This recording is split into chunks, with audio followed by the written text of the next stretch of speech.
La diminution permet de rabattre plusieurs mailles ensemble pour n'en former plus qu'une seule. Généralement, on en rabat 2 ensemble, mais on peut en rabattre plus.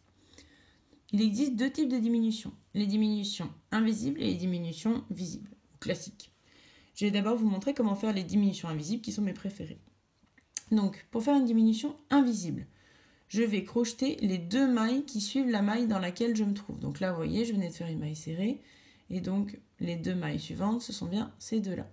Je vais prendre le brin avant de chacune de ces 2 mailles. Donc je passe mon crochet dans ce sens, je prends un brin, un deuxième brin. Je me retrouve avec 2 brins en plus sur mon crochet.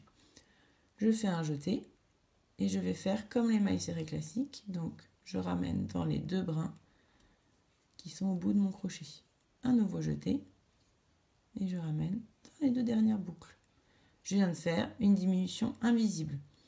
On voit la différence sur l'ouvrage. Ici, vous avez la maille serrée, c'est juste un V, alors que la diminution invisible, on a une espèce de petit pont sous lequel est caché un V.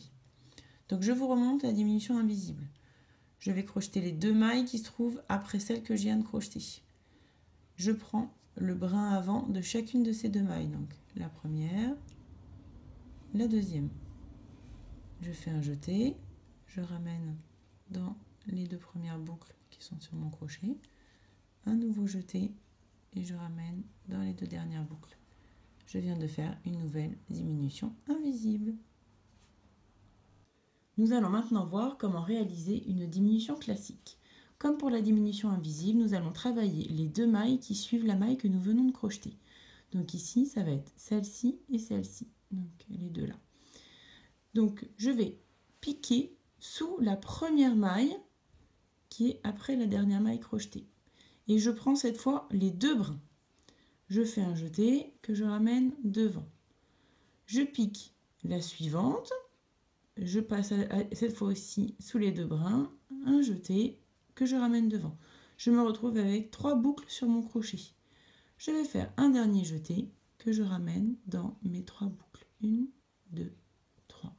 Je viens de faire ma diminution classique. On voit bien qu'elle se présente différemment de la diminution invisible.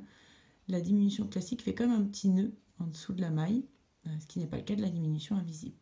Donc on va recommencer. Donc je crochète les 2 mailles qui suivent la dernière maille crochetée. La dernière crochetée est ici.